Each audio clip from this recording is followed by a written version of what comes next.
guys, welcome to SheKnowsArsenal. My name is Jessica. I'm your host. You can follow me on Twitter at JustCknowTweets and at SheKnowsArsenal. Welcome, welcome, welcome. Let me just take off this thing because we're not starting soon. We have started. Welcome, guys. There's already about 40 of you guys here, so thank you so much for joining me for our player ratings for Arsenal 2, Leeds 1. What a game. What a game, you guys. I mean, if you watched it live, you know why I'm saying what a game, because it's a game where we were in complete control. I thought some of the football that we were playing was just quintessential Arsenal, like what I haven't seen over the last 3 games. I felt like we've kind of lost ourselves.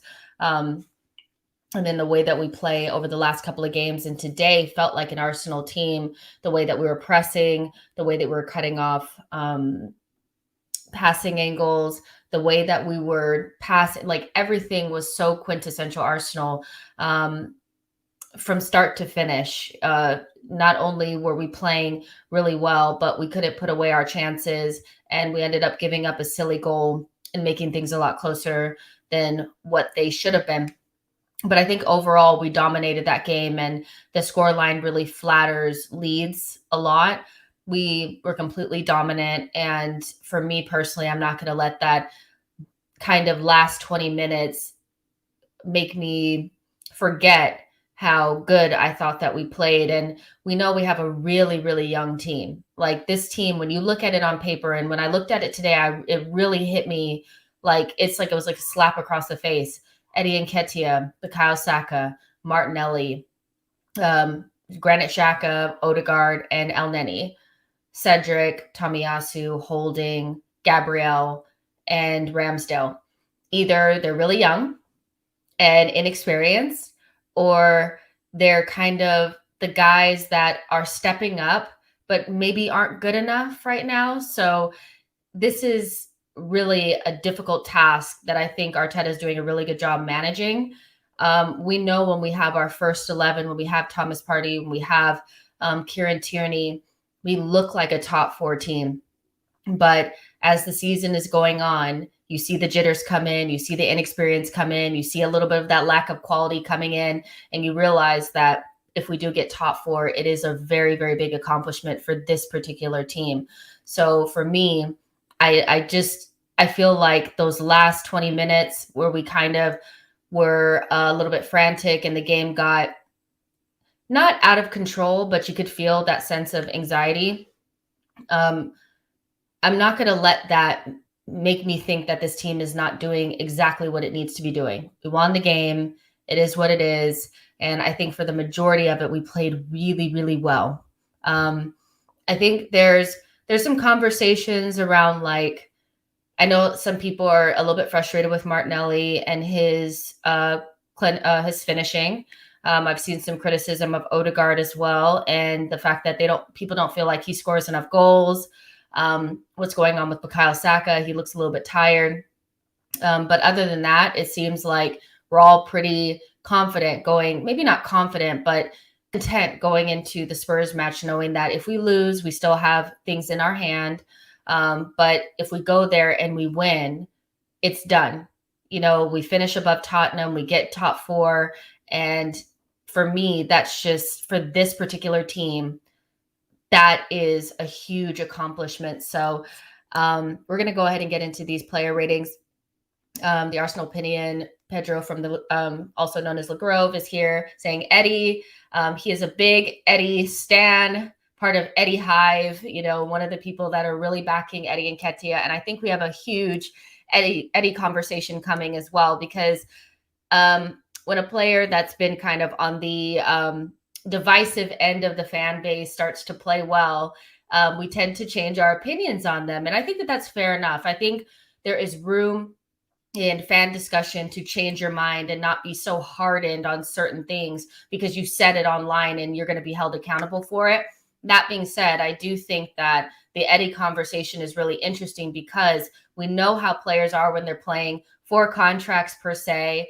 I'm still not 100% convinced that Eddie Nketiah is up to the standard, But can I see him signing the new deal? I think I can. So we'll have that discussion a little bit later when we get to Eddie, because we know when we do player ratings, we start from the back and work our way to the front, and we'll probably do Eddie last. So there you go.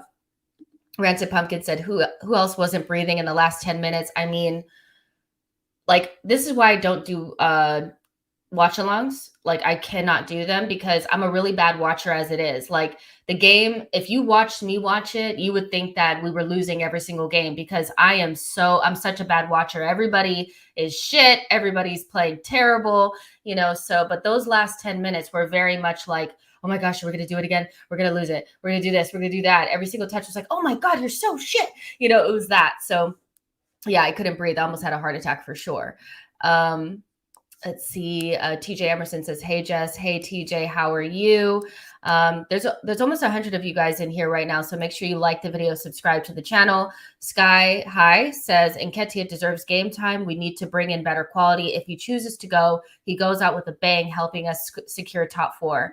Yeah, that's fair enough. And I can't, if he does choose to leave, we really can't be upset, because he wants to start games. Like, his career is just starting. He's 22 years old and he needs to get playing time. So I don't know if Arteta can convince him that, you know, the beginning stages of, you know, European football would be good enough, or, you know, I don't know if he can convince him, but it feels like Arteta really wants him to stay, which makes it really, really interesting going into the summer.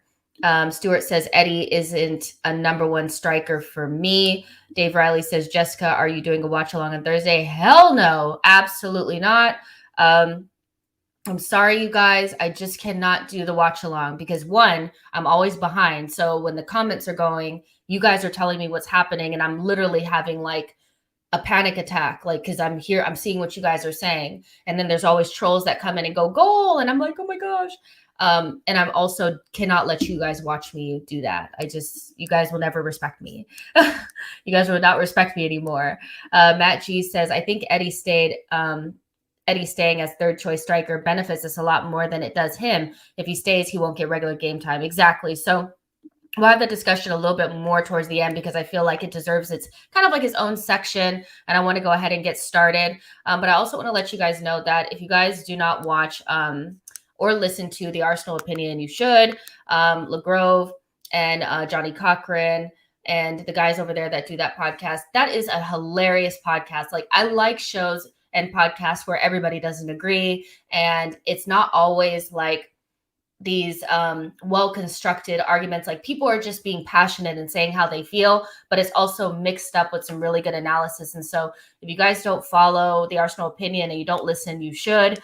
Also, Harry Simew, I spoke to him earlier, so I can make sure I didn't go live at the same time as him. He'll be going live around 8 p.m. and then Latte Firm will be going live around 9. So you guys have so much content coming. Stay here, like this video, share, and subscribe. But I just want to let you guys know that there's some really good Arsenal content out there, and you guys should be following that just like you guys are following this. So let's go ahead and move into the player ratings. Let's start off with Ramsdale. I thought he was pretty faultless, except for that one bad pass that he did towards the end. And I was like, oh my gosh, he's doing it again. Like, that's why I don't do the watch alongs, you guys. I don't do them because I was like, oh my gosh. But we were so dominant that I don't think Ramsdale had a lot to do. He really didn't. I mean, I don't think he could have done better for the goal. He just had that one bad pass into midfield. He has about one of those a game. I just think that that's kind of like the rough and the smooth of having a goalkeeper, one that's really confident in his ball playing ability, but two, that's being asked to play in this way. I think sometimes we forget that Ramsdale doesn't hoof it long because that's not what Arteta wants him to do. So he's going to make the odd mistake here and there. He's more of an Ederson type, and we've seen Ederson make these mistakes as well. So I think we didn't get punished for it. He couldn't do better for the goal. He really didn't have much to do. I really feel bad that he hasn't gotten the clean sheet, but I do think some of that is his own doing as well during that bad spell that he had. So I'm actually going to give him a 7. I think he was just good enough, like above average, like it's just a normal performance for Ramsdale, but he does seem to be a lot more confident than he was a couple of games ago, which is good for us going into the Spurs match. Becky Ramsdale, thank you so much for your super chat. Next time, put a comment in there or a question. I'll be happy to answer it for you. Let's see. What do you guys give Ramsdale? Sky High says 7. Tony says Ramsdale is on his way back. Quiet keeper day 7. S says 6 for Ramsdale. Dromega says, Jess, I feel we nailed the game plan that you laid out on last night's latte. Just didn't follow through and killed him off. Yeah.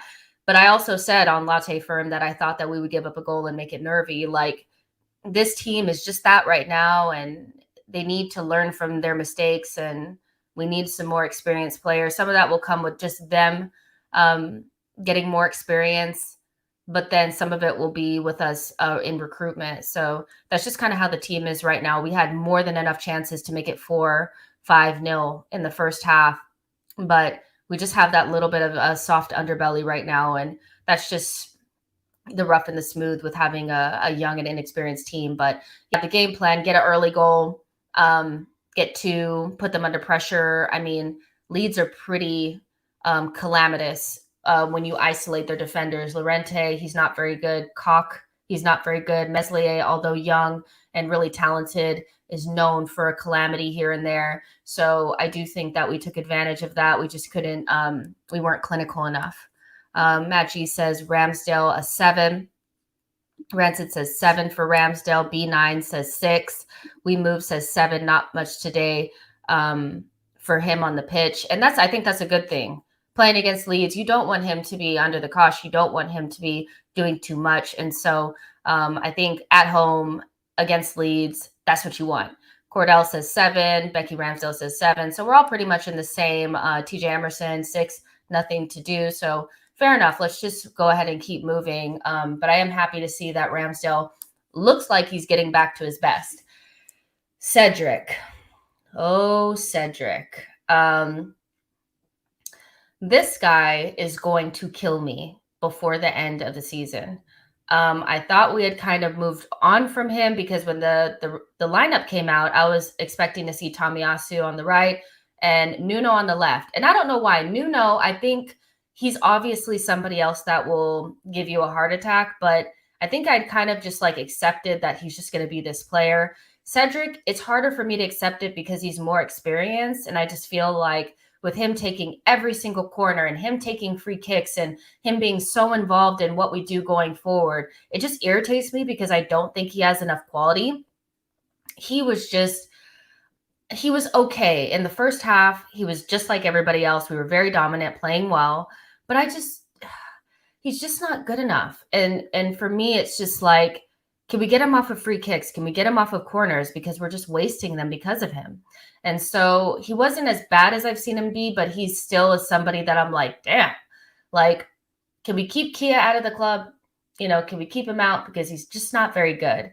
So he wasn't bad, but I don't want to see him at the North London Derby. I have to be honest. I just feel like we need to figure out something, whether it's playing Ben White at right back, holding Gabriel and Tomiyasu on the left. It just has to do something because this was against Leeds. And I thought there was some times where he got beat twice, where I was just like, Cedric, and just him on the ball is just not good enough. And he's a pressing trigger.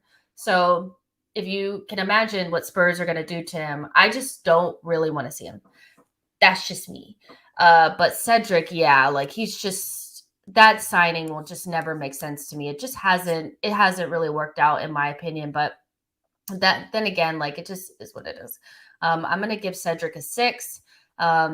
Again, like I've seen him be worse than that, but most of what I did today was like, can this person play in the North London Derby? Is he going to be calamity against Spurs? Yes, he will be a calamity against Spurs. We need to figure out something else. But, just get him off of free kicks. For somebody where they said his delivery was so good and he's basically 2-footed and he can play on both sides, I'm not seeing that. I'm not seeing it. Maybe, I don't know. I'm not seeing it. TJ says, Cedric, 7 for me. Good corner delivery for once. Thought defensively he was okay. 7 for me. Alistair Ben says, Cedric was brilliant today going forward, but plenty of crosses. Y'all thought he was good? I didn't think he was good. I just thought he was just like he wasn't good to me. S says Maitland-Niles is better than Cedric and Nuno, and we let him go to Roma. Well, the thing about it, S, is that letting him go to Roma and also remembering that Maitland-Niles wants to leave and has made it pretty obvious in the past that he wants to go. We let him have what he wants, and he hasn't even been good at Roma. So we could keep him against his will, but was he really playing that well for us this season when he did play? I thought he had maybe one good performance. I think that was against Watford in midfield. But, I don't really want to go back in time and revise history and say that I think that Maitland-Niles will be the answer to all of our problems, because I've seen enough poor performances from Maitland-Niles to let me know that like he probably needed to be moved on. He just doesn't seem like he wants to be at Arsenal. And so keeping him here, I think he needed to go to Roma and see what things were like. And ultimately they haven't worked out. So it is what it is. I think Nuno, Cedric, and Maitland-Niles all present, and Chambers as well, all present their own issues where we need to move on from. At the very Chambers, Cedric, and Maitland-Niles, they need to be moved on. None of them are really better than the other because they all have their own warts, if that's what you want to call it. Nuno, I just have to put him aside. He's a young player that probably shouldn't be playing for Arsenal right now. It's not really his fault.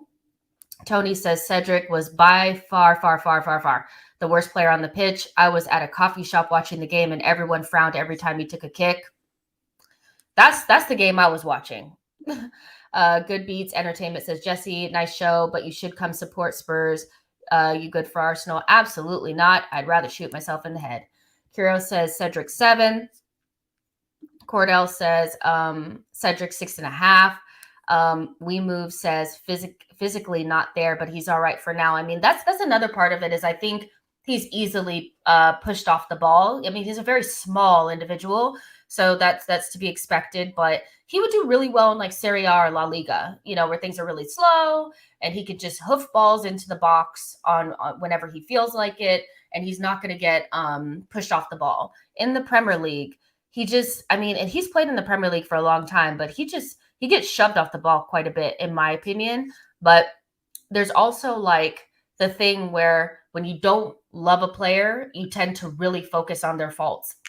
And I think I do that with Cedric a lot. So he may have done good things today, but I couldn't see it because I was just like, oh my gosh, Cedric. You know what I mean? So I accept that I sometimes have an agenda. You know what I mean? Snake Eye says, Cedric, oh my God, I don't know. Someone needs to teach this guy how to cross a ball. 5 out of 10. Ed says AMN has barely played for Roma.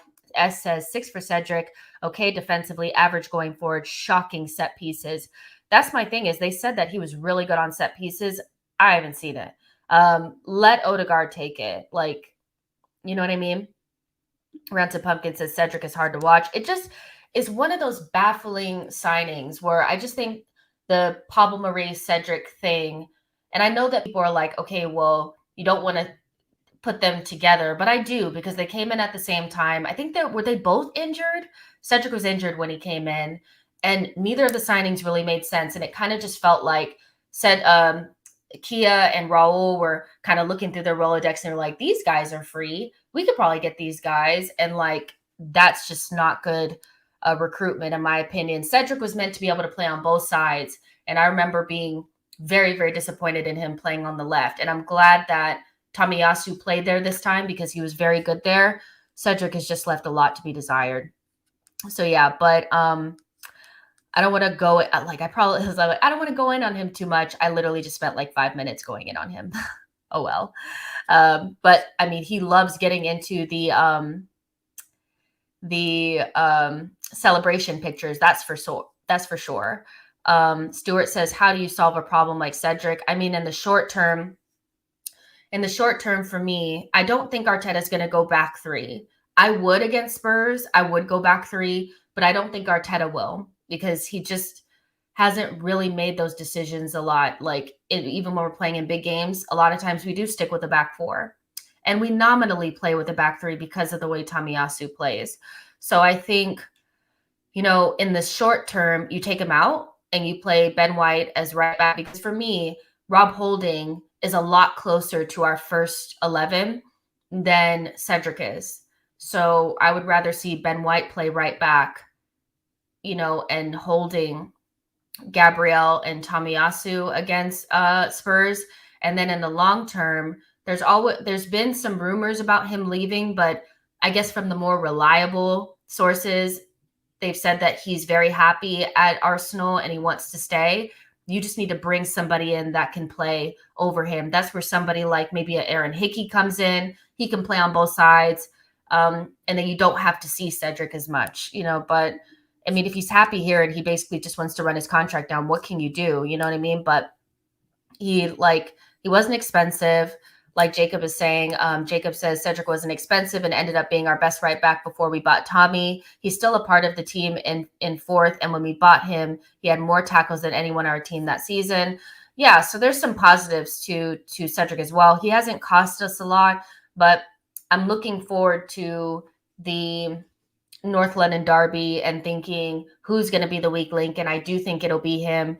That being said, he has done a good job stepping in for Tomiyasu in his absence. So I don't want to take that away. And I have said that on past streams. But let's move on. I talked about Cedric way too much. Becky Ramsdale, thank you so much for your super chat.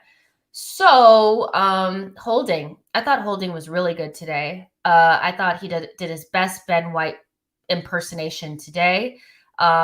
He was very good on the ball. I thought in the last couple of games he had like loose passes here and there, and I think that was because of rustiness. Today, passing was really good. That clip ball over the top to Bukayo Saka looked like the ones that Ben White does. Defensively, he was good. I don't know what happened on that corner, to be honest. I think there was a little bit of laziness between Cedric and Xhaka, and then it went out for the corner, and then I don't know who was supposed to be marking Llorente. So I have to look back on that. If somebody in the comment section could let me know what happened there. But I think in general, Holding was really, really good today. And I think he's quietly been one of our better players in this period of time where we've had to shift things around and play players that we don't normally play. Elneny's getting a lot of plaudits, but I really think Holding's been very solid, especially because we don't see him as a ball-playing center back, and he did really good today. So I'm going to give Holding a 7.5. I just think Holding is somebody that I've been very hard on, but he's doing a very good job, a very, very good job. And so when we talk about players stepping up, Elneny, Cedric, and Granit Xhaka, Holding has to be right in there because I don't think he gets enough credit. But yeah, so let's see. Cordell says Holding gets a 7. TJ Emerson says Holding gets a 7. Jacob says Xhaka lost his man. Yeah, because I need to see it again. But I don't think Holding had much to do with it. Becky Ramsdale says 8.5 for Holding. That's really high. Snake Eye says Holding solid, tidy 7.5. Tony says Holding is just fine. I'd happily keep him as a 4 center back. Yeah, and I think I don't want to see us buy any center backs this summer. I think we have so much to do in terms of like getting in forwards and getting in a midfielder. So the last thing we want to do is stand and get another center back. So if Papa Marie goes, just play Saliba and Holding as your backups. I mean, it is what it is. I think at this point, Gabriel and White play most games, and I think Holding has done enough. And also Holding has a long-term contract. We just renewed him. So I think it's a no-brainer just for him to be the 4th center back. Donix Len says, if Ben White is back, he needs to play right back. We need our 4 best defenders against Spurs. We cannot lose that game. A win is fine, but do not lose. Do you mean a draw is fine? Because a win is more than fine because we get top 4. But just do not lose. Tommy, Gabriel, Holding, and White back 4. That's what I would do. Brian says Holding's done really well. Solid. S says 7 for Holding. Let's see. Onyx Lens says Holding a standard 7.5. Sky High says 7. Crypto FPL says holding 7.5. GGTV says 7 holding. Yeah, we're all pretty much saying 7s. Kess compilation says 7 holding. Yeah. So yeah, there's a lot of good scores in here. 8 for holding. I love that. CC says the fringe players are doing what you wanted them to do, winning games. Exactly. We just needed them to step up. And if you look at like last season, when we had big matchups, big games that we needed to play, and we needed to win. Like in particular, I think it's like Southampton we lost in the FA Cup, and the French players just could not step up. They could not step up. I think Pepe was one of them. Willian, because I think he had been dropped by that time. These guys coming in, they just couldn't win games for us, and so Elneny, Holding, and Cedric in particular coming in and deputizing for long periods of time. I think they've done a good job. So I'll give them credit where credit is due. CU says 7. So yeah, holding 7/7.5. I think it's fine. Gabriel, I think he was good. I think he was just fine. I think you see the difference in Gabriel when he has a solid fullback next to him. A lot of the criticism coming for Gabriel over the last couple of games, I think also come in tandem with him having to play next to Nuno Tavares. So I'm kind of glad that Arteta tried this in this game, putting Tomiyasu at left back, because then we could see if it worked or not. And it worked very, very well. And it made Gabriel look better. So for me, I thought Gabriel was fine. Again, you guys have to let me know if you think that Gabriel had something to do with that goal. But I also think he had a defensive intervention in the last couple minutes as well that kept us from drawing that game. So I think in general, Gabriel was really good. And the thing about Gabriel is I think for me, he's our most improved. A lot of people have said it's Emile Smith-Rowe, and I hear that. It's Bukayo Saka, I hear that. But for me, it's Gabriel, because I really do think when he first came in, he wasn't raw, but he was really rash, and he didn't make good decisions. You could tell that he was a good defender, but he just was somebody that you knew had a calamity in him. And don't get me wrong, he's had some rough moments this season. But I think ultimately for me, Gabriel has a very high ceiling. And the partnership with White has a very high ceiling.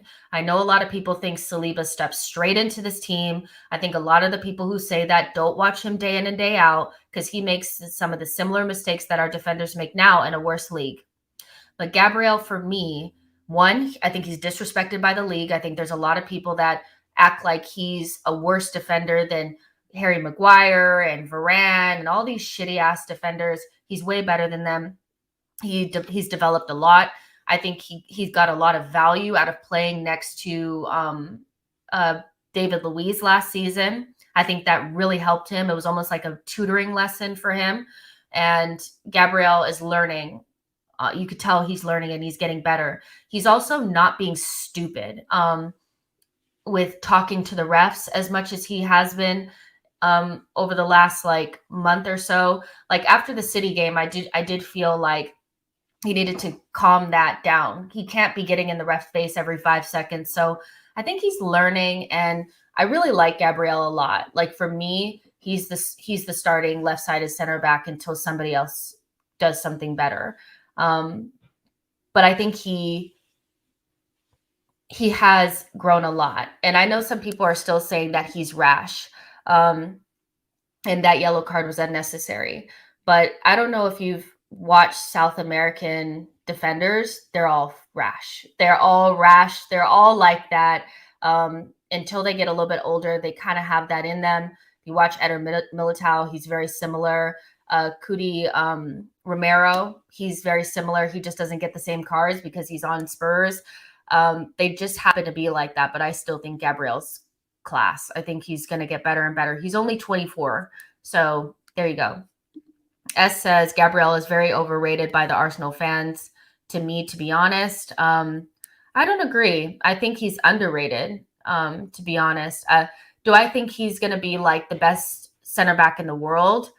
No, I don't think that. I just think that from the moment that we bought him for 25 million, I think that you've easily doubled that if somebody wanted to buy him at this point. And there's a reason why Barcelona and Juventus are interested in him. Those are not shit teams. You know what I mean? Tony says, Gabriel, top 5 center backs in the league. I would say like maybe top 7, 8, somewhere around there, because there's some really good center backs in this league, but he just he's gotten a lot better. And I feel like some people don't give him enough credit. Yo-Yo says, Gabriel is very much like a young Lauren Koscielny. He wants to win every ball. He'll learn eventually. CC says, those who want Saliba and straightaway are the ones who never seem to see any mistakes in their faves. Martinelli, Pepe, for instance. If you think Saliba walks straight into this team over Ben White or Gabriel, I don't think you watch him every week, because he makes mistakes. He also is not very good in the air. He doesn't really get up off the ground. I don't know what it is with Saliba, but he can't jump. And so I just want to see him actually play in an Arsenal shirt before I give away the spot, especially because Gabriel and Ben White, for me, have been a really good partnerships, and partnerships are really important. Snake Eyes says he needs to learn and calm down. He has a high ceiling. I think so too. So there you go. Gabriel is a player that I just love. TJ Emerson says he's 6'4". How can he be bad in the air? Clive has said it. A lot of people have said it. If you watch him, he's not very good in the air. Just because you're taller than everybody doesn't mean that you're good in the air. And he can't jump. That's something that I'm not sure if it's just what I don't know what it is. But again, the thing about it as well is I really like Saliba, and I think he has a very high ceiling as well. I need him to be in an Arsenal shirt playing in the Premier League before I say he's going to take Gabriel's spot. That's all I'm saying. There you go. So let's talk about Tomiyasu. What a player. I mean, Tomiyasu, what a freaking player. I mean, that guy, he's another one that I do think that the Arsenal fan base, because he's not a wing back, and he plays more like a center back, they disregard some of what he can do on the ball. No, he's probably not going to get in the box and score. No, he probably doesn't put in the best crosses. But my God, the guy in buildup is actually very, very good. And he's a very intelligent player. And his two-footedness is what makes him so good on the ball. I think when you look to replace Tierney or to bring in somebody that can deputize for Tierney, it has to be somebody with that similar ability to play it with both feet. I think that is something that we just haven't had. We have a lot of players that are very reliant on one foot, and seeing Tomiyasu just slot in to that left back spot and not look like a fish out of water, because he doesn't have to turn his body inside. Because that's the thing, is if you're a right-footed player playing on the left-hand side and you can't kick with your left, the defender or the player defending him, it's so obvious that you're going to need to cut in. And when you do that, it takes you a second slower to do anything. And that's ultimately what the downfall of Cedric was on that left-hand side, because he couldn't kick with his left. He became so predictable to play against. Tomiyasu clipped a perfect ball over the top to Gabriel with his left foot. And then for the rest of the game, he was kind of like on his right, on his left, doing both, while also being really defensively sound and keeping Rafinha completely quiet. And so Tomiyasu is, for me, the signing of the season. I don't need to see a single game more. I don't. I know that he missed a lot of games, but seeing him back in the team reminds me of why, he was such an influential signing. The guy is good, and he's 22. I think people forget that. He's not old. He's 22. He's 2 years younger than Ben White and Gabriel. 3 years younger than Tierney.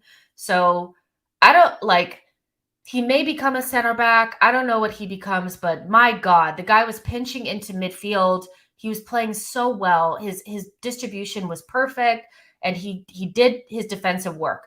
Now, I don't know what happened on that side. Again, I need to see the goal again. But ultimately, for me, Tomiyasu coming back before the North London Derby is so important, and gives us the boost that we need, especially because we've lost Tierney, we've lost Thomas Partey as well. And the guy has just been so good.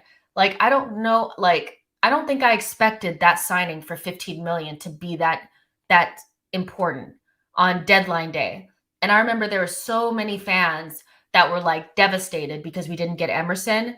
That guy's a clown. That guy is a clown. We are so lucky that Arteta intervened and said, actually, I don't want Emerson. I'd rather have Tomiyasu.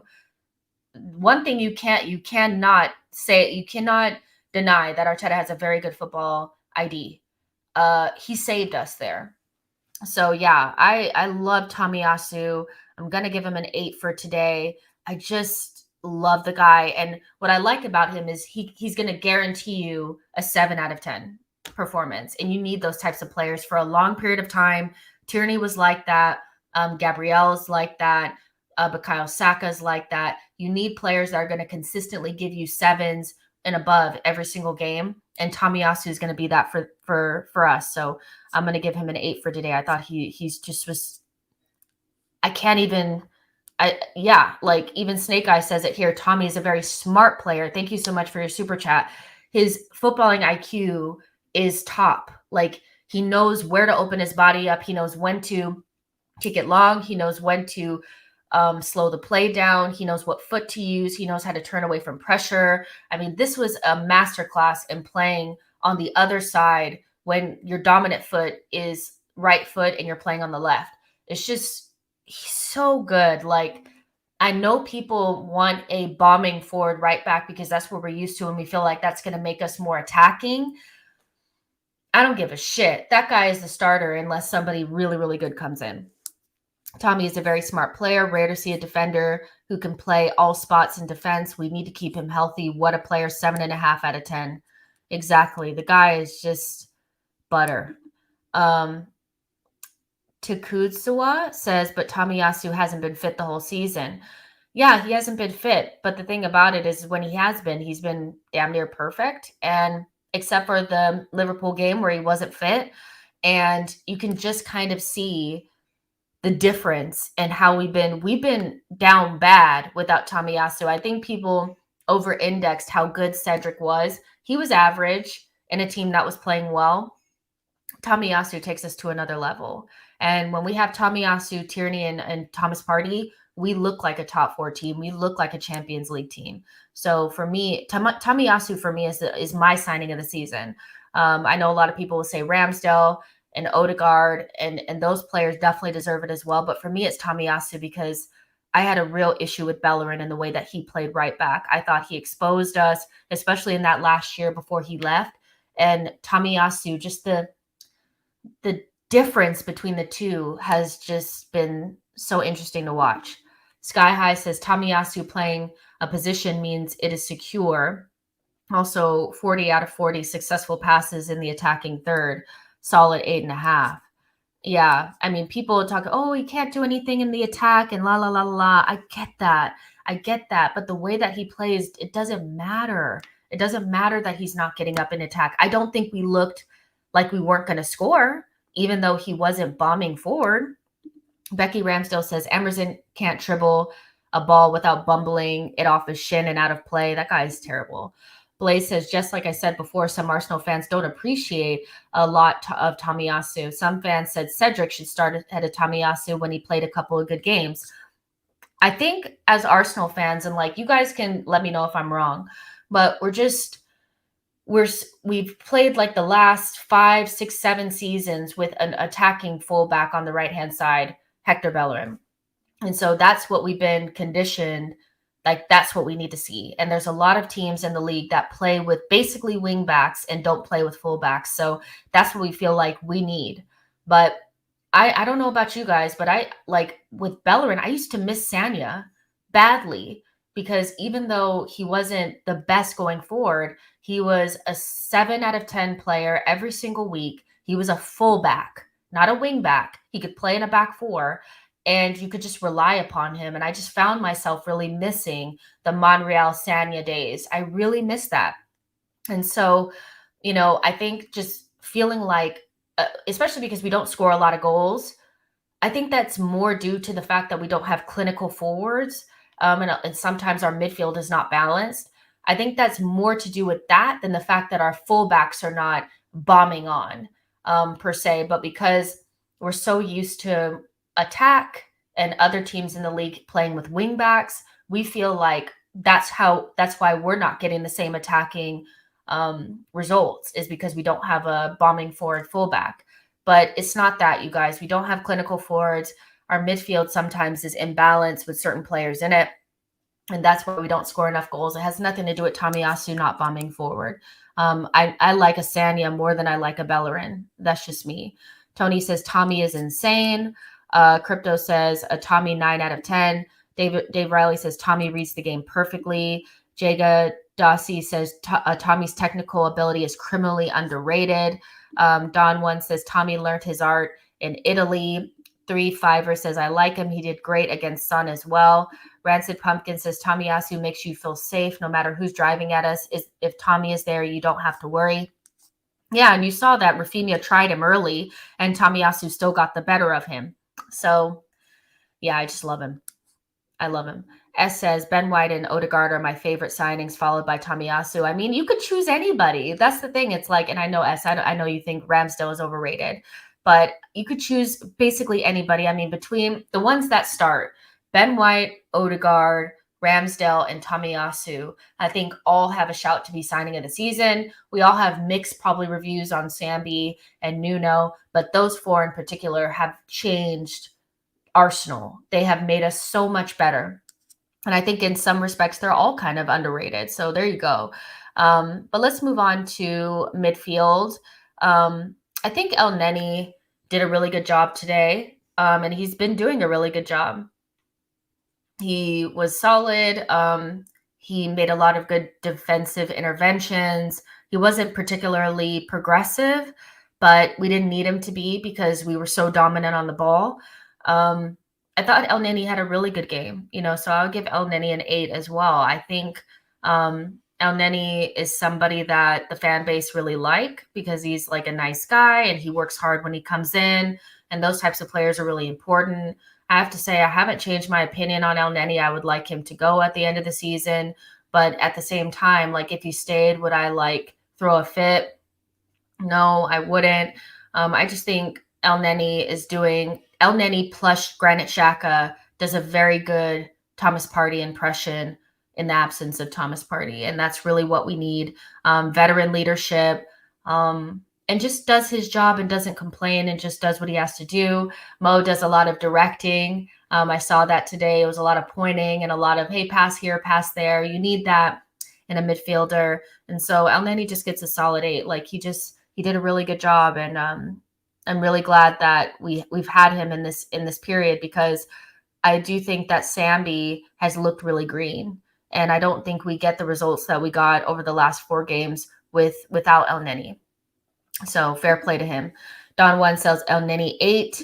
Jacob says Egyptian Prince gets an 8. S says a solid 6 for Xhaka and Elneny. Rancid Pumpkin says Elneny a 7.5. Becky Ramsdale, thank you so much for your super chat. Cordell says Elneny 7.5. Becky Ramsdale says 8.5, almost man of the match. Elneny was good. I don't know. There's not much more I can really say about it. There's nothing that really stood out, but then I think that's a good thing. He didn't make any real errors. Tony says Elneny was doing Elneny things, but quickly and at pace makes all the difference. Fair enough. Sky High says 7.5. So moving on to Granit. I think Granit was having a really good game, but I do have to say that I felt like he was part of the reason why we went to sleep in the second half at the beginning of it, because I just think he got sloppy. And then when they got down to our end, I think him and Cedric were at fault for giving up the corner, which I don't think we actually had to give up. And then there's people in the comments that are saying that he lost his man.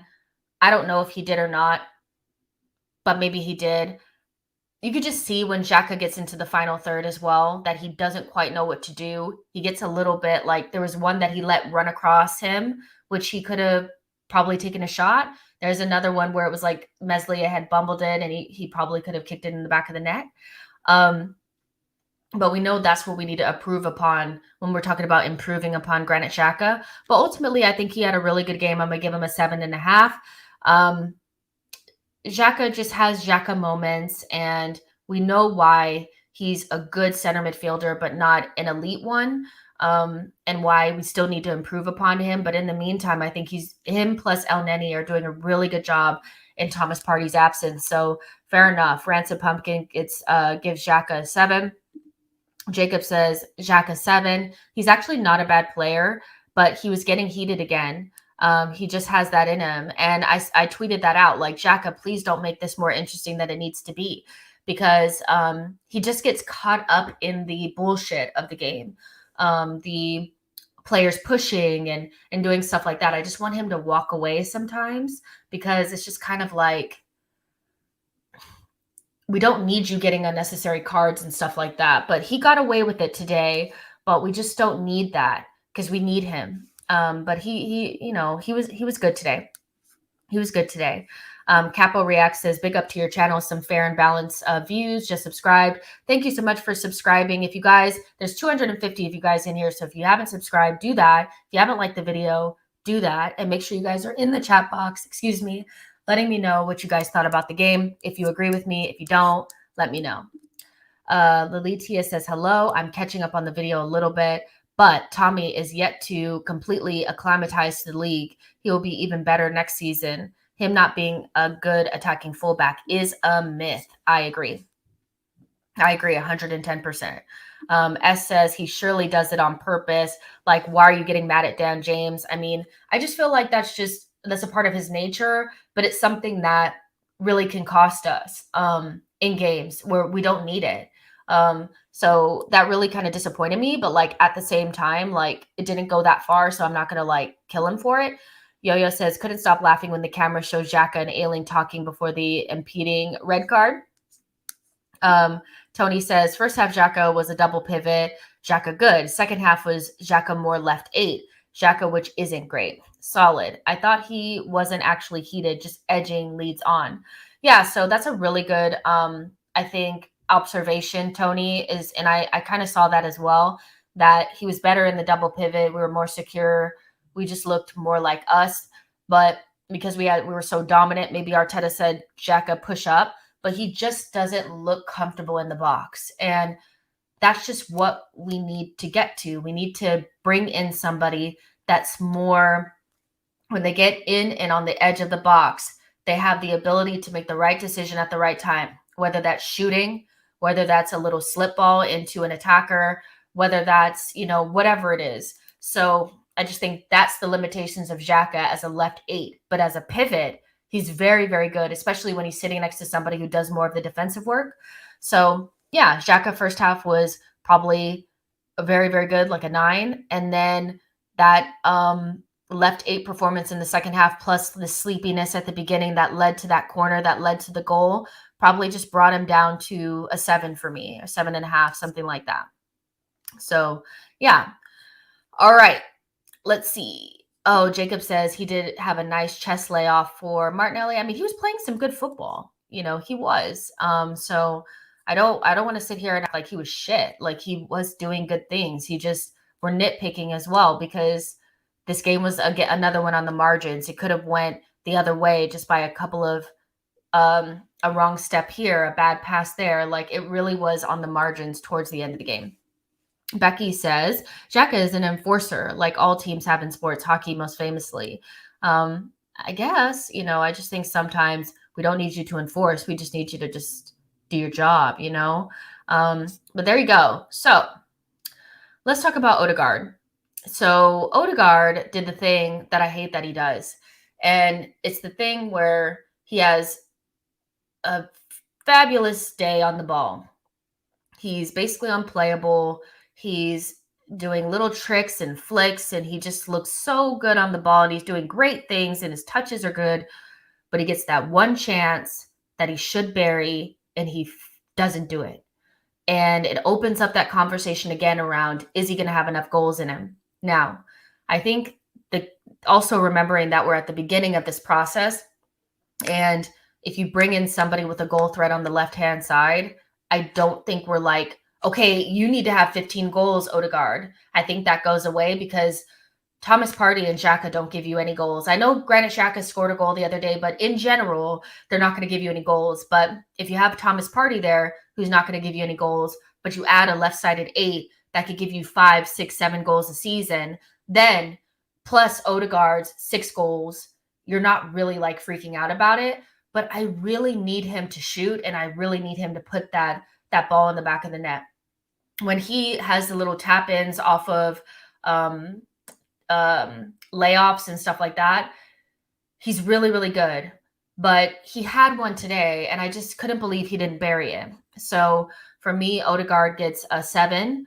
No, I'll give him a 7.5. I'll give him a 7.5 because I think ultimately he was very, very good, but his pressing was there, his intelligence was there. He's doing all the right things, and he also had some really good balls in the seams into really good advantageous positions for Bukayo Saka, and Saka didn't continue his runs. So I think Odegaard is really good, but I need him to put that one chance in the back of the net. I really do, because I think that's what's missing. So for me, he gets a 7.5. That being said, you guys know I love Martin Odegaard so much, and I do think that he has another level to get to. Equally, he should have more assists than he has this season, because I do think that some of the players around him are letting him down, but that's also because that they're young and inconsistent. Stefan Waith says he just needs to be more goal-minded because his positioning is amazing. S says, agree with everything you said about Odegaard. Becky Ramsdale says his shot couldn't break glass. Yo-Yo says, can Odie put up the numbers Gundogan did last season? I think it's possible. I think he needs more time. We have to also remember he should have more assists than he has this season. If he has more assists, I don't think we're like, why doesn't he have the goals? Let me look. I think he has 6 goals and 5 assists or something like that. His assist numbers are criminally low for somebody who creates so many chances. Let me just find them really quick.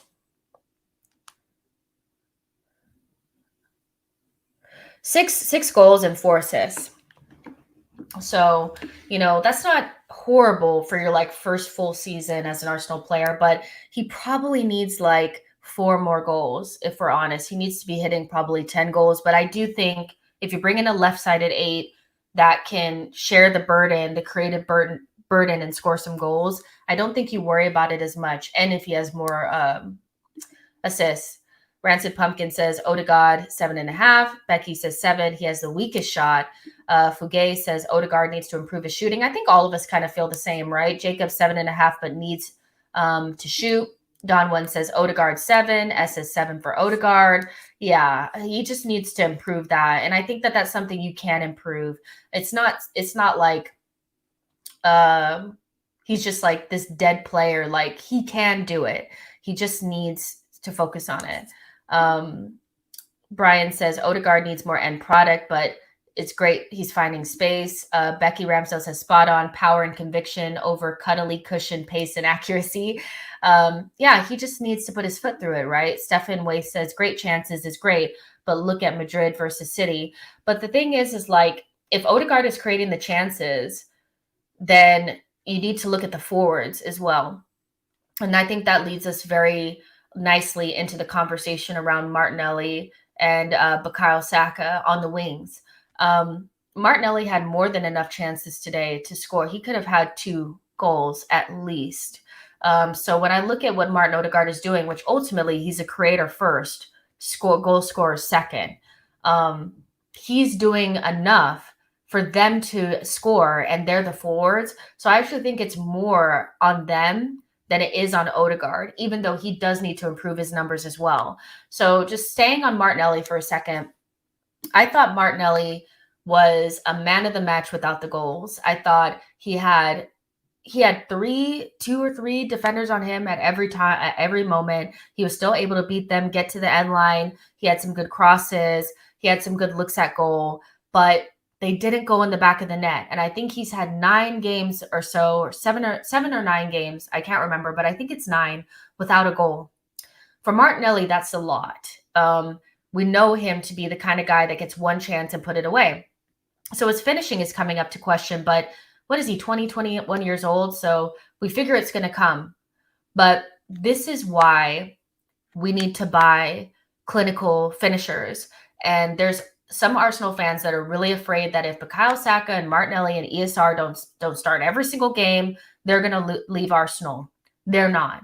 But Arsenal Football Club needs to look out for Arsenal Football Club. And so we need at least 2 forwards that have some experience at scoring goals at a very high level this summer. It'll take some of the burden off of those young players. And I guarantee with the burden taken off of them and them being able to relax, they'll probably put more balls in the back of the net. I think with all the pressure being on them, they're just snatching at it, at chances that you know that they can score. And so I look at Martinelli and I'm just thinking, you're just having these games. And this is not the first one. He had one very similar against Liverpool, one very similar against Manchester City, and this one as well, where he played very well, but did not get the goal. And I think it might just be a little bit of the pressure. Also remember Martinelli is playing, this is his first kind of like full kind of season playing with Arsenal, starting quite a bit of games. And he's still 20, 21 years old, so it will come. But this is why it is imperative that the club get some really good forwards, like stat, not more kids, not more 20-year-olds that need some more time, but we need at least 2 goal scorers to take the burden off of these kids. So when they go out there and it's 2-0 already, 3-0, they can just put their balls in the back of the net. I think it's just a lot of pressure and it's squeezing their brain. That being said, I'm going to give Martinelli a 6.5. I would have given him a 7.5, 8 had he had scored a goal maybe. But without the goal, I just feel like that's what Martinelli's out there to do. So I can't give him a higher rating than that. So 6.5 for me. But he was very, very good. Very similar to Man City and Liverpool, games where he was our main threat, but he just couldn't put the ball in the back of the net. Let's see. S says 7 for Martinelli. He was very lively today. Becky Ramsdale says he needs to be more selfish in the final third. He's a great team player, to be fair. I think you may be talking about Odegaard. Cece says, I agree. Martinelli needs to start scoring now. Jacob says, Martinelli, I want to give a higher rating, but I think he needs to put some away. He did put a man of the match without the goals. If he scores just 1 goal, I think we put him up there. But he needs the goals. Like, that's what he's out there to do. Tony says Nelly is about to serve a Royale in the North London Derby. Also, what I liked is that we were able to keep Martinelli on the pitch because we put Tomiyasu on the left. Because before the game, a lot of us were talking about maybe ESR needs to come in because Tavares and Martinelli just don't work. But I still like the balance of Martinelli and Bukayo Saka. I know they're not scoring a lot of goals, but I still think in terms of balance, that's better than Emile Smith-Rowe on the left. So if Tomiyasu can stay out there, I think, that works in Martinelli's favor. Don One says, I disagree about Martinelli. He had a good individual performance, but his team performance was poor. He had a good individual performance, but his team performance was poor. Fair enough. Yo-Yo says, quiet as it's kept. Quiet as kept. Martinelli had his best game in a very long time. GNA matters little when you play like that. His influence was felt. There was a period, I think when we were playing our best football, I think it was in December, we scored like 20 goals. And Martinelli was a big part of that. And one of the reasons for that is because his work rate was just something I'd never seen before. Winning the ball back, tracking back, being just a bully, a lot of pressing. And I think it isn't intangible. It's one of those things where you really need it and you really miss it when you don't have it. And I think you miss it when you don't have Emile Smith-Rowe out there. So that's why I always kind of lean towards Martinelli, because I know I'm going to get the work rate from him, but we had lost that over the last couple of games. So maybe he was tired or carrying some sort of injury, but this did feel like a vintage Martinelli performance, but we do need the goals. Because if you get the goals, then they don't come down there and score that one and we're not nervous. Rancid says Martinelli 7, his finishing has to be better. Becky Ramsdale says 7. Mdu says, good point, Jess. They need someone to take the pressure off Gabby and co. Yeah, I think there's just a lot of pressure on them right now. Don One says same, 6.5. Stefan says that assist was insane though. Yeah, he got an assist. and he had an assist in the last game. So we're nitpicking here. But Martinelli is somebody that I really think is going to be like a huge goal scorer for us in the future. So, we just have to wait for it to come. But I need them to take some pressure off of these kids. Upamanu says Martinelli 8. RJ says 7.5 for the assist to Eddie. Sifu says, you're so right, Jess. There's a huge Pepe-shaped hole in the squad, or a hole filled by Pepe. We need our Luis Diaz.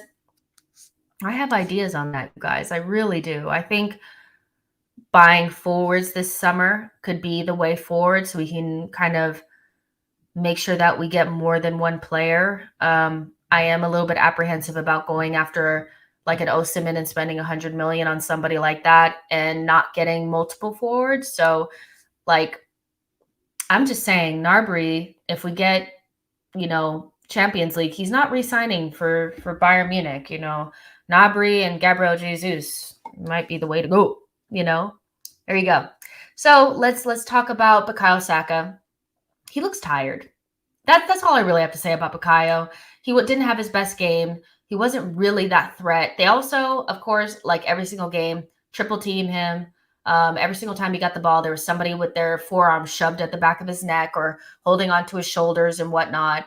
But I just feel like he looks tired. And that's what worries me about going into the North London Derby, is that he doesn't look like the 100% Saka right now. So, and we need him to be at 100% against Davies or whoever the F is going to be back there. So that worries me, but he has a couple of days to rest. So I'm not going to go in on him. This is somebody who's been basically our talisman this season and has really dragged us over the line in some games. And so he was always going to run out of steam. And so I'm going to give Saka a 6.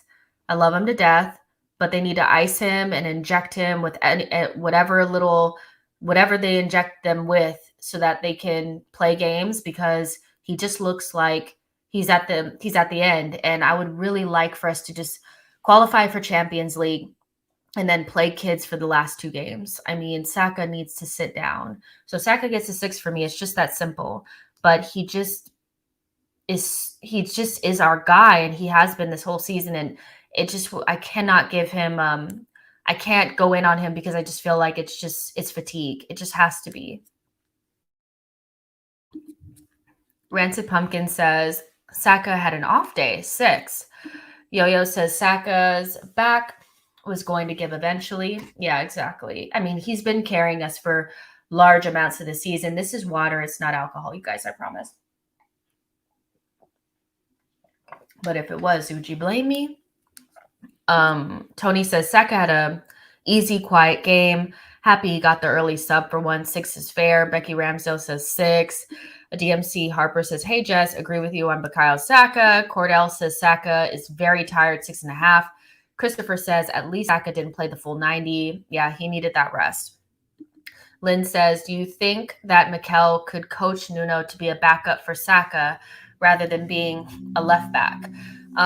I spoke about this, I think, on the last show, one of my last shows. I think it would be in our best interest to find somebody that naturally plays that position, because the reason why Nuno is playing as a left back is because he wasn't a good enough winger. That's what happens when you're an offensive player that's not quite good enough.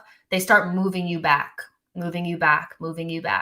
So, like, Nuno probably could be coached into being a winger, but he's 21, and I don't really think he's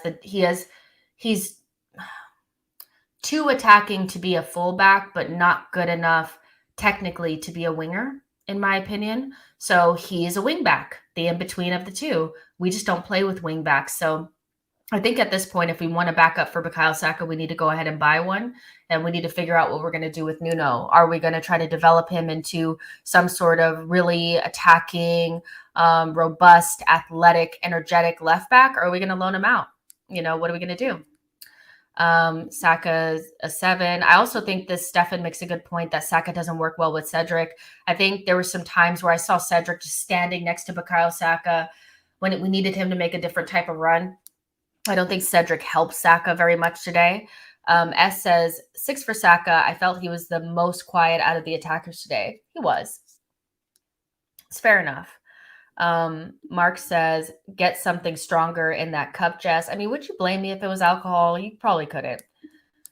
B9 says, Saka will be playing every week, 3 days a week next season. He should learn now. Look at guys like Salah, plays week in and week out, EPL, UCL, FA Cup, everything.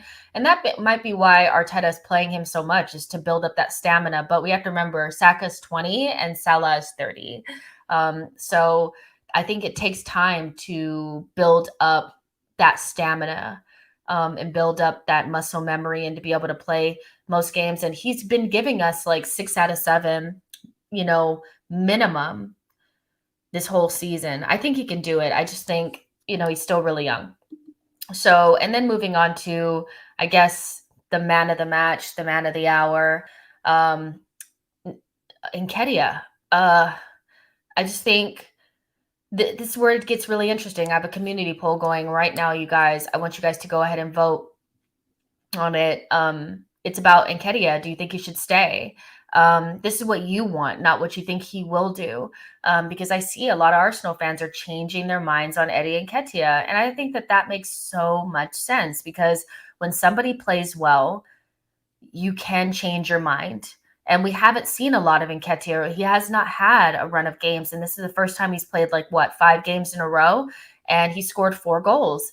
So I cannot hate on Eddie. And the first goal that Eddie scored was such a classic Eddie goal. And what I didn't like is that I saw some Arsenal fans saying, well, isn't that just luck? It's not just luck. You practice your pressing patterns all the time so that you know where the other team is going to try to pass it, and you can kind of put them in a situation where they can't see the next pass, and then you try to jump on them. When players like Mane do that, they don't call it luck.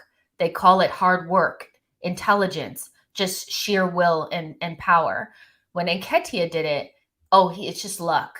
When Eddie scored that goal against Chelsea, both of them, that wasn't luck. That was hard work. He made his own luck.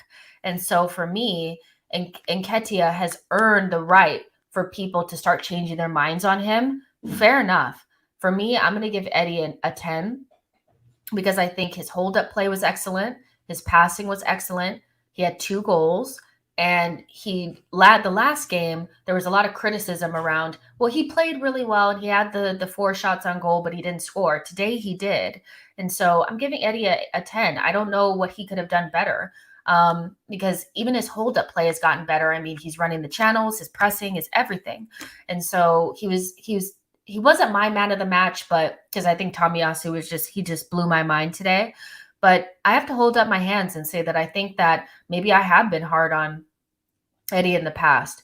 Have I really changed my mind on feeling like he has to stay? Do I feel like Arsenal still need better? Probably, because I think from your backup striker, your number 2, which I feel like that's what he'd end up being, you guys. I don't think he stays to be number 3. I think he'd only stay if he could be number 2.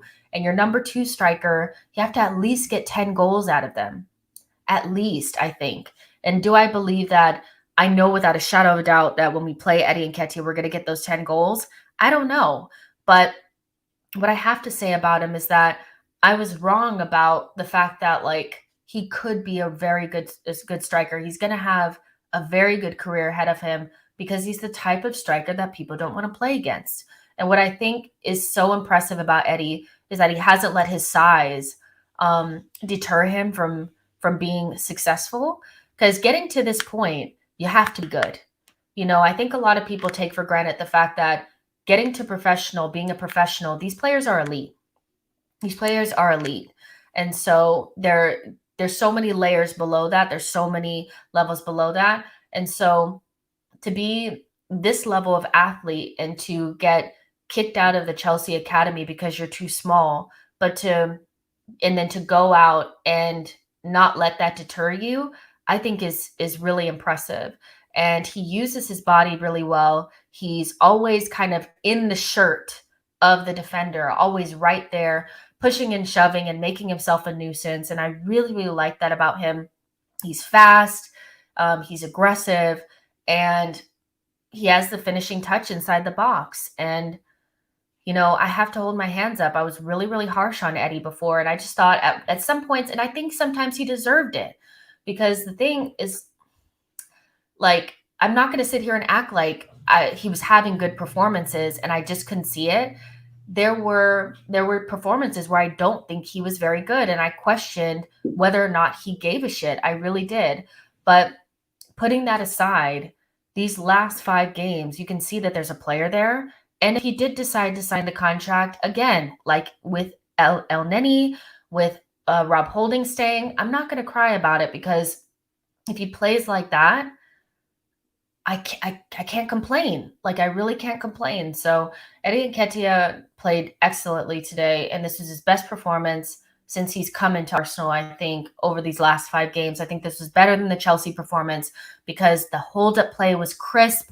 Before, the ball was like banging off of his shins and all this kind of stuff. He's just so, like, he's changed a lot, and I like that for him. 22 years old. So that means that he could become basically anything at this point. At 22 years old, I don't think you can say definitively that that a player is going to be good or not. So fair play to Eddie, and I think it's his shirt until the end of the season, and I hope he puts 1 or 2 or 3 in the back of the net against the scum. That would be great. Eddie gets a 10.9. Diallo says, Jess, it's tough to admit, but Eddie is not the same player a year ago. He's grown leaps and bounds. You can see it with your own eyes. Yeah, exactly. But for me, it's not tough to admit. I'm quick to say, what, I think I got things wrong, and I think I may have been wrong on Eddie. I really do. I won't go as far to say that I don't think that. I do still think Arsenal going into the Champions League potentially might need better, but Eddie can play for Arsenal Football Club. He can. Cordell says a 9 for Eddie. We Move says, I want Eddie at Arsenal because whoever plays FIFA knows there are different kinds of strikers, and he is a poacher. We need another striker to add to squad depth, another physically big striker on top of having Eddie stay. Mark says Eddie 8.5. DMC says Eddie was excellent today, a 9. Jacob says 9 for Eddie. Even felt at times he made some runs, but players didn't pick him out and recycled the ball. Rancid says I wasn't a big fan of Eddie, but he's really changed my mind. Marshmelon says the Amazon doc is loving Eddie right now. The perfect redemption story arc. We Move Eddie 10.9. Don One says let's keep him. Send him on loan to Palace. He might do well. Marta says today 9. Lynn says, Jess, if we had someone like Jesus up front, do you think he would be more clinical? See, the thing about Jesus is that I just feel like he's just a better footballer than Eddie right now. And so I think, he'll score a lot of goals for us, maybe not 20, 30 goals a season, but he'll score 12, 15 goals. But what he can give you is in terms of just footballing ability, the pressing, the intensity, the link-up play, the creativity, those things are a clear upgrade for me on Eddie Nketiah and Lacazette. So yeah, I do think that, Gabriel Jesus can help with that. But I also think we need a couple more forwards with that clinical edge that to add to Gabriel Jesus as well. And the midfielder will help as well. The Eddie says, Eddie is showing us how to take advantage of your chance. Just look at Pepe, the opposite. Eddie ain't a number one option, but he's a good deputy to fill in. We're going to talk about Pepe really quick. Becky says, on point analysis on pressing patterns, big up. Thank you so much for your super chat. I think people just think these things just happen sometimes, but they practice that pressing and where to be and how to cut off the angle and what the trigger is so that they can make sure that they pretty much put them in a cul-de-sac, and then as soon as they delay and they are like, oh, I don't know where to pass it, you jump on that. That is not luck. It's just not. It's chance creation by putting other teams, the opposition, in situations where they're not comfortable. It's taking advantage of that. That's not luck. And when other teams do it, it's looked at as like this great and wonderful thing. But I don't know why we don't think of it as the same for us. Christopher says, a much better passer than last season. Manny Strong says, sad Arsenal finishing top 4 ahead of Spurs. Is that sad? Matt says, see Eddie as a backup. He could play some Premier League, Champions League games, but we need one or two more strikers to come in. Snake Eyes says his box presence was good, pressing was good, but we still need a prolific striker. Eddie needs that clinical, lethal finish touches. 9 out of 10. D. Cunningham says he has learned his past year. He wasn't playing like this before with hold up play and the pressing. It's great. But if he wants to play every week, he has to leave. He won't get that at AFC. Fair enough. Don One says Aubameyang was doing nothing at 22. And that's the same thing I said about Ramsdale when people were like, oh, well, he's been relegated. He's been this. Ramsdale has started for 2 Premier League teams, not 3. And he's 23 years old. Most 23-year-olds goalkeepers are on loan somewhere like deep down on somebody's bench, probably a number 2 or a number 3. So these players are farther ahead than I think people are willing to give them credit for. Yo-Yo says Arteta has since said since day one how much he rates Eddie, and he has openly, publicly apologized to him quite recently. Very few players in the club have received that kind of affection from the manager. I mean, we also know Arteta loves Eddie Nketiah, so he's going to do everything he can to try to keep him. Mark says, Eddie, Holding, Cedric, Xhaka, whilst all do a job, we need to upgrade them on next season. I think we do need to upgrade, but I also think some of them will still be here because that's just how it goes. You know, we're not going to be able to get rid of everybody, and we already have like a really thin squad. So upgrading on Xhaka doesn't necessarily mean selling Xhaka as well. I think I'm okay with seeing Xhaka stay because I think that keeps our midfield options with more quality instead of having to buy 2 or 3 midfielders and not still having that quality. Xhaka is a very good, in certain circumstances, Premier League quality midfielder.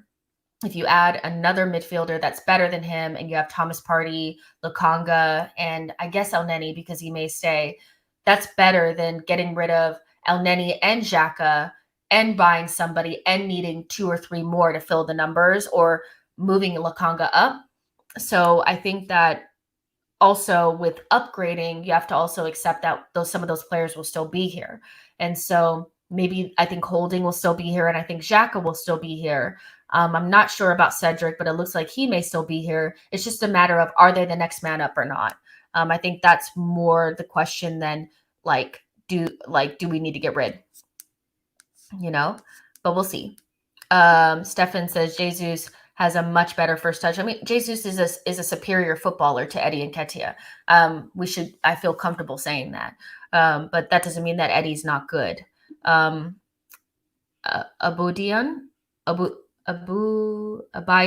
says Eddie is 22. Strikers don't reach their peak until 24, 25. Sky High says, I don't know if you listened to the podcast Nketiah was on. He wants game time and deservedly so. Yeah, and that's the reason why I think like he may not stay, but Arteta's going to do everything in his power to try to keep him. Am I going to die if he goes? No. You know, am I going to die if he goes? Absolutely not. But would I cry if he stayed? No. Like, I think I'm more indifferent about the Eddie thing because I still think we're going to bring in 2 guys anyway. Diallo says, think about it. The kid has only started 5 league games the whole season. Find me a 22-year-old doing much better than him in both league and cups. There's not many. As I understand that that's not the type of midfield that you want, but it doesn't seem like we're going to get more than 1 midfielder. Every single report says we're going to get 1. So the idea that because like if we're not going to bring in 2 or 3 midfielders, then you can't get rid of the guys that you got. So as long as we just make sure that they're not the starters, I think that that's pretty much the best case scenario. We're going to try to improve the starting 11 and then probably focus on depth next. So, you know, if you think about like, okay, obviously we're linked with Tielemans. Let's say Tielemans comes in. We can debate to the cows come home whether or not that's the right signing or not. But if it's Tielemans that comes in and Xhaka's on the bench, you know, I don't think you sell Xhaka to bring in some other guy that's average or not as good as Xhaka. That's kind of my point. Because we need to buy like 3 attackers. It's not even funny. Lynn says, don't you think, Jess, that that since Arteta has integrated these fringe players, they have all had our minds changed. Yeah, but I think these are why these are the fringe players that are here, and the other ones have left, because when they played, we lost. You know, a lot of the fringe players like that have left over the last couple of seasons, we lost when they came in because they can't be trusted.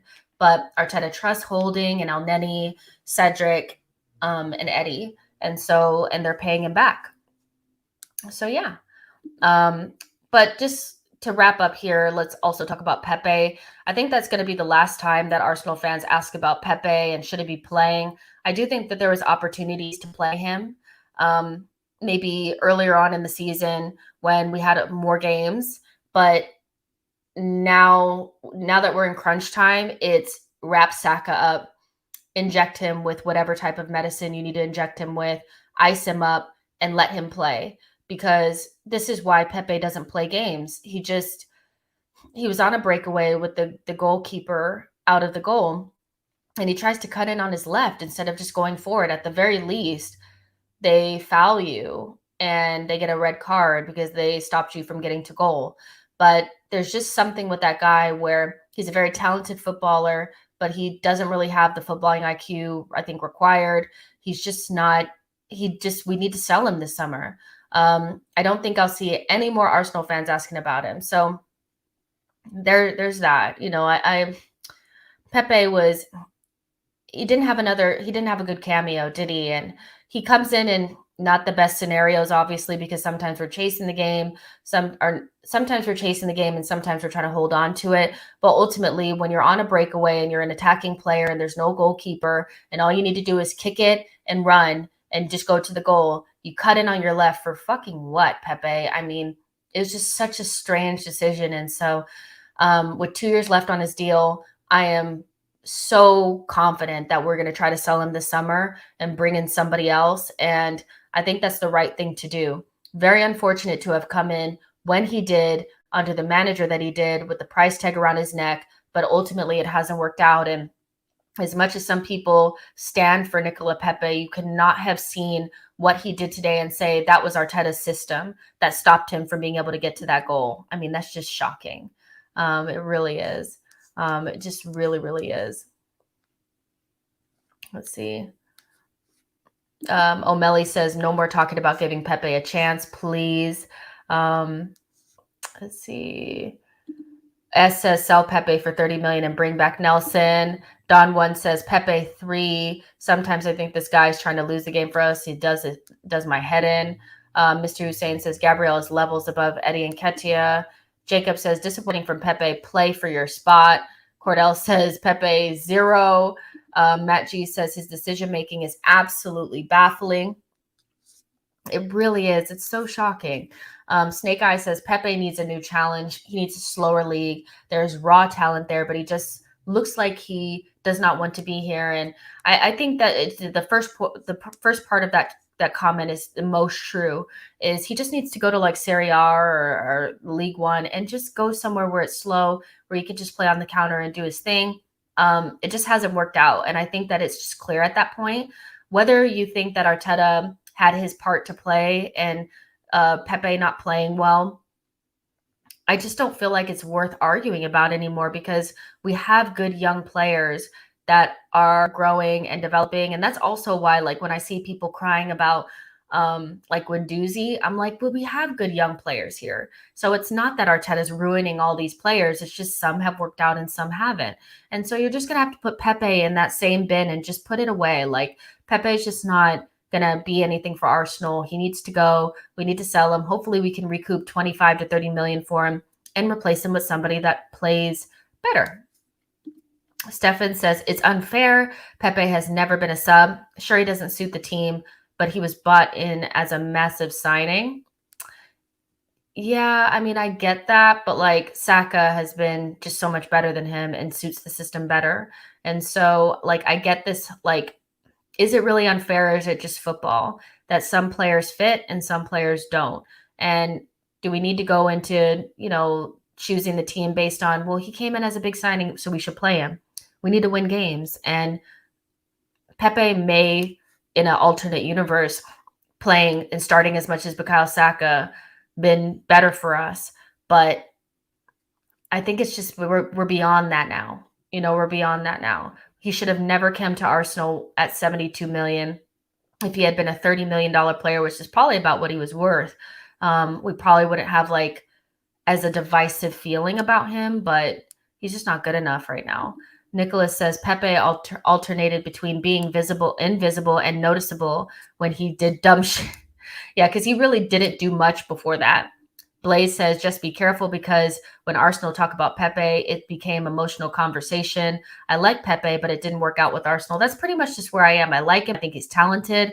I think he's unfortunate. It's unfortunate the circumstances in which he came to Arsenal. Do I think that Arteta could have used him more? Yes. Do I think he ruined him? No. But do I think we're at the point of making a decision? Yeah. And I think the decision has to be sell him. It's disappointing what he's doing. Ironically, he used to do better on the breakaway. Remember when he dribbled Van Dijk and everyone loved it? Sad. The guy just needs to go now. I think a lot of that is confidence as well. I think under Emery at that point, he was kind of new and there was confidence there. Like when he plays for the Ivory Coast, there's more confidence there. But at Arsenal, he just doesn't have the confidence required. And yeah, you can say that Arteta should be trying to fill him with confidence, but he has like 12 to 13 other players that are filled with confidence that are playing well. So why do we need to focus on Pepe? That he didn't even buy him. Do you know what I'm saying? Like he didn't even come in under Mikel Arteta. He has Saka playing well, Martinelli playing well, Emile Smith-Rowe playing well, and Nketiah playing well, Xhaka, Elneny, Thomas Partey playing well. All those players are playing with confidence. Tomiyasu, Ben White, Gabriel, Ramsdale, all these players are playing with confidence. So why would I be worried about, like, if all the team didn't have confidence, then maybe you could say, oh, Arteta needs to do better. Some players just don't work out under some managers, and that's just the way the cookie crumbles. And the cookie is crumbled right on top of Pepe's head. It just is what it is. Rancid Pumpkin says Pepe is done. Just done. Like, it just is what it is. At this point, I just don't feel like there needs to be any like longer conversations around it. Tony says, I was really rooting for Pepe. That meme of Tyra Banks? I don't know if you know it, but like she was like, we were rooting for you. That's what it sounded like to me. But today he proved why he is almost never gets cameos. I was shocked. It was pretty shocking. So I give Pepe a 4 because I just don't want to be so harsh. And Emile Smith-Rowe came on, and I think he did good in his cameo. I'll give Emile Smith-Rowe a 7. I thought he was good. He was neat and tidy on the ball. He had an opportunity as well going towards the box and got fouled right outside. I think Emile Smith-Rowe did really good as well today. He looked good. So there you go. But just to kind of finish off here, I think that one more win and we're in the Champions League. We'll see how things go. I'm really worried about that game. I can't lie. I think it's going to be so hard. Do you want to rate Arteta? Yeah, we can. Before we get out of here, just a rating for Mikel Arteta really quickly. Moving Tomiyasu to left back was the right thing to do.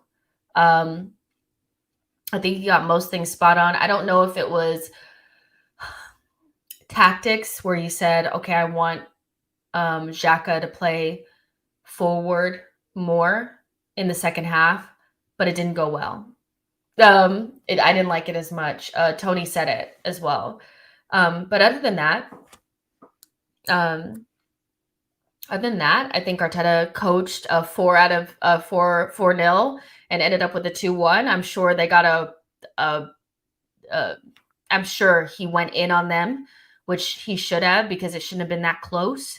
But I do think that Arteta coached a pretty good game today. And I think he's trying to find what his solution would be to Nuno Tavares. He played him enough where he didn't destroy his confidence, but we needed to find another solution going into the biggest game of our season, and he found it. So for me, Arteta gets a 9. It just is what it is. Pass. He did his thing, and we'll see what's in store for Thursday. I'll be back on Monday, on tomorrow, and we'll break this down a little bit further. And I guess we'll talk all the way up into the North London Derby, because we need to just get the jitters out, right? There's about 200 of you guys here still, which is crazy. Like the video, subscribe to the channel. Again, I think Harry Simiu from Chronicles of a Gooner is going live right now at 8 p.m. And Latte Firm will be live at 9. So make sure you tune into that good Arsenal content as well. And give the Arsenal opinion a listen if you can. That's a very good Arsenal podcast. I rate it right up there with Arsenal Vision. I just think the combination of people and the analysis and the fun that they invoke through that podcast is really, really good. And it's very informative. And just, yeah, the more content, the better. Thank you guys for everybody who super chatted. I really appreciate that. And yeah, make sure you give the channel a subscribe. And I will see you guys on the next one. Bye, guys.